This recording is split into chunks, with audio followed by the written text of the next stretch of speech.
Good morning, সুপ্রভাত, নমস্কার। প্রমিলা Mukherjee blog চ্যানেলে অনেক অনেক স্বাগত। আমি প্রমিলা ব্লগটা শুরু করলাম সকালবেলা থেকে। এখন বাজছে 6:30। 6:30 বাজছে। তো রোজকার মতো পুজো দেওয়া কমপ্লিট। তো চলো এবার রান্নাঘরে যাই।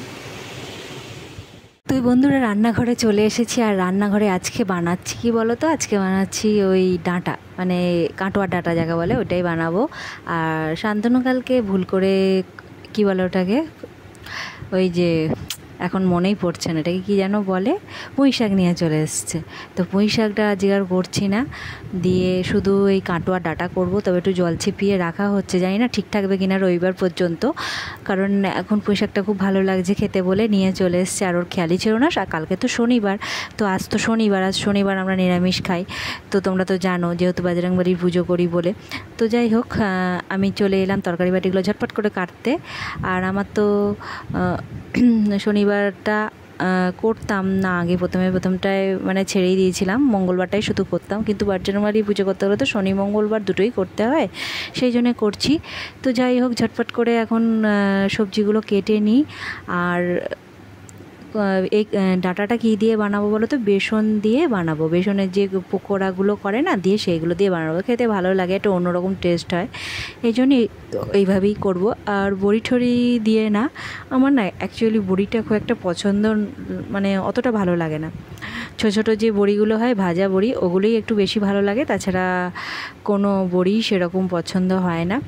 তো যাই হোক, আমি ঝটপট করে রান্নাটা এখন সেরে ফেলি, তারপরে আসবো নাই তোমাদের পরে সামনে। আর পরে নয়, মানে রান্নাটা তোমাদের শেয়ার করব, মানে সামনাসামনি তোমাদের সামনে যেটা আসবো সেটাই বললাম তোমাদেরকে। তো যাই হোক, ঝটপট করে কেটে নিচ্ছি এখন।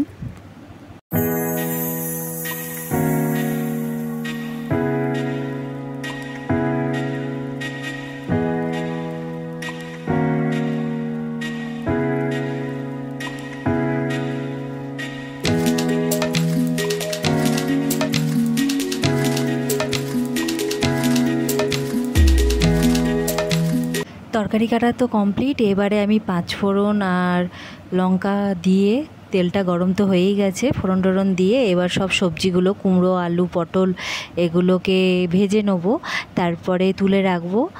দিয়ে তারপরে বড়া কটা ভেজে তারপরে আমি এই তরকারিটা শুরু করব। তো দিয়ে দিলাম গরম তেলে, এগুলো ততক্ষণ সুন্দর করে ভাজা হোক, আর তারপরে আমি এগুলো তুলে রাখবো। তো যাই হোক, আজকে মোটামুটি অনেক কিছুই শেয়ার করব, আগের মতন যেমন আগে শেয়ার করতাম, এখন তো সেভাবে কদিন করছিলাম না, আজকে ভেবেছি ভালো করেই শেয়ার করব। তো আমার ঝটপট করে এবার বড়া কাটাও ভাজা হয়ে যাচ্ছে। আর এই বেসনের বড়া দিয়ে খেতে কিন্তু দারুণ লাগে, একবার চেষ্টা করে দেখো তোমরাও, খুব ভালো লাগবে। আর টেস্টটাও বেশ অন্যরকম হয়, দেখো।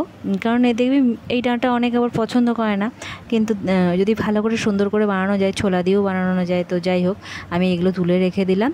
এরপরে সব কিছু রান্না স্টার্ট করে দেবো। আদা, জিরে, লঙ্কা এগুলো বেটে রেখেছি, সেটাও রেখে দিলাম সাইডে। আর এ দেখো, ভাজা কিছু বড়া রেখে দিলাম, মা ছেলেতে আলু ভাজা আর বড়া ভাজা দিয়ে, ডাল দিয়ে জল খাবারটাও খাবো ওইভাবে। আর দুপুরে তো ডাঁটা দিয়ে খাবো, এটাই। আর ডাল তো থাকবেই। তো ডালটা কলাইয়ের ডাল বানালাম, অনেকদিন পর কলাইয়ের ডালটা বানালাম। বা আলু পোস্ত হলে ভালো হতো, কিন্তু এগোদিন তো বেশ আলু পোস্ত খাওয়া হয়ে গেছে, তো আর ভালো লাগছে না। তো যাই হোক, বড়া ঠড়া দিয়ে, আর বড়াটা একটু আগেই দিয়ে দিলাম, কেন বলো তো, এই মশলাগুলো যখন ঢুকবে, নুন, হলুদ, তারপরে আদা জিরে বাটার, লঙ্কার গুঁড়ো, এগুলো যখন ঢুকবে না, এটা টেস্টটা দ্বিগুণ হয়ে যাবে, তার জন্যই দিলাম। যারা ভালোবাসো তারা, বা রান্নাটা জেনে থাকো, তারা তো অবশ্যই জানবে যে এই বড়াটা দিয়ে, ডাঁটা দিয়ে খেতে কি দারুণ লাগে। তো যাই হোক, এটা দেখবে গোবিন্দর ভোগেও অনেক সময় এই রান্নাটা করা হয়। তারপরে নানা জায়গায়, নানা পুজোতেও কিন্তু এই ডাঁটা দিয়ে, এই বড়া দিয়ে তরকারি করে, অনেক জায়গায় আমি দেখেছি। আর সেই জন্য আজকে মন চাইটা এভাবে করতে, খেতেও ইচ্ছা করলো। আর তার জন্যই বানিয়ে ফেললাম। যেহেতু আজকে শনিবার পালন করি, একটা দেবতার ব্রত মান রেখে, মানে কি বলবো এটাকে, একটা তো মঙ্গলবারটা তো হনুমানজির জন্যেই পালন করছি, আর বড় ঠাকুরের বার, সেই জন্যে যারা বড় ঠাকুরের বার হিসাবে পালন করছো, হ্যাঁ সেটাও আছে, বড় ঠাকুরের বার হিসাবেও পালন হচ্ছে, আবার হনুমানজির বার, মানে মঙ্গলবারটা যেমন করি তেমন শনিবারটাও হনুমানজি যেহেতু বড় ঠাকুরের বারের সাথে একসাথে মিলিত হয়েছে, সেই জন্যে।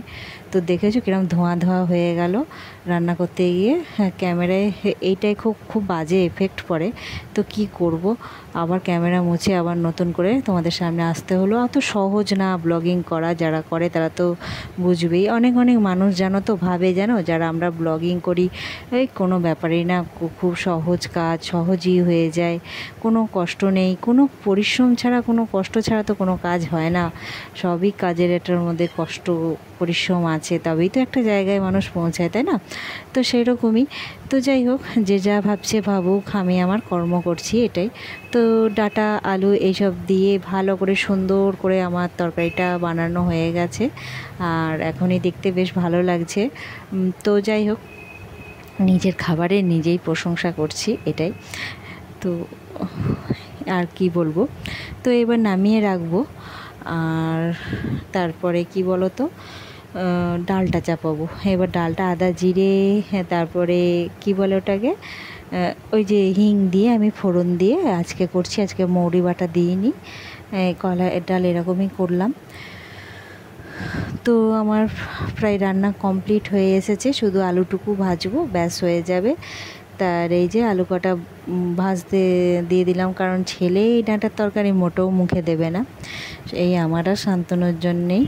তো আমার রান্না বান্না কমপ্লিট, খাবার দাবার ওকে প্যাক করে দিই এবার। আর ছাদে চলে এসেছি যে সকাল সকাল এসে অল্প কিছু জামা কাপড়, আমার একটা নাইটি আর টুকটাক কিছু জামা কাপড় কেচে দিলাম, বাসি জামা কাপড়গুলো দিয়ে এবার নিচে চলে যাব। তো ছেলেকে আবার পড়তে দিয়ে আসতে যেতে হবে, এটাই। চলো, খাবার দাবার তো দিয়ে দিয়েছি, শুধু ব্যাগে ভরে নেবে, ব্যাস তাহলেই হয়ে যাবে। তো এই কদিন ধরে সেভাবে ব্লগটা বড় করা হচ্ছে না, আজকে চেষ্টা করবো যথেষ্ট বড় করার। আর একটা কথা বন্ধুরা তোমাদের বলি, আমি এমন একটা মানুষ যে কারোর ওপর খুব রাগ করে থাকলে হয়তো কিছু শুনিয়ে দিই, আবার তারপরে আবার রাগ ভেঙে গেলে আবার নিজেই কষ্ট পাই, এরকম একটা মানুষ। আবার যার ওপর যদি খুব রেগে যায়, তো সারাদিন জীবনেও তাদের সাথে কথা বলতে আর ইচ্ছা হয় না, কারণ তারা নিশ্চয়ই মারাত্মক অন্যায় করে থাকে, তার জন্যেই আমি এরকম করে থাকি। এটাই তোমাদের জানানোর মনে হলো, যেহেতু তোমরা আমাকে দেখছো, এই জন্যে। বন্ধুরা এখন 9টা বাজছে, তাই কত রোদ, যত বেলা বাড়ছে রোদের তেজটা আরও বাড়বে। যাই হোক, বাড়ি গিয়ে কথা বলছি, রাস্তায় লোকে তাকাতে তাকাতে যাচ্ছে, যেহেতু ব্লগ করছি রাস্তায় বলে কথা। তো দুপুরবেলায় তোমাদের সামনে আর আসা হয়নি, সেই সকালবেলায় এলাম, তোমাদেরকে বললাম। তো তারপরে যেমনকার রোজকার মতনই খাওয়া সেরে নিয়ে সানডার সেরে ব্লগটা শেষ করছি। এই টাইমটায় ব্লগটা শেষ করি, যেহেতু আমি এই টাইমেই পোস্ট করি, তো সেটাই। তো ভালো লাগলে অবশ্যই তোমরা আমার চ্যানেলটাকে লাইক করো অবশ্য করে, আর শেয়ার করে দিও, সাবস্ক্রাইব করে দিও, এটাই বলবো। তো ভালো থেকো, সুস্থ থেকো। এখন গরমটা কিছুটা হলেও কম হলেও তবু একটা কেমন একটা ভাব আছে। তো নিজেদের খেয়াল রেখো সবাই ভালো করে। তো আজকের মতো টাটা, নেক্সট ব্লগে দেখা হবে আবার তোমাদের সাথে।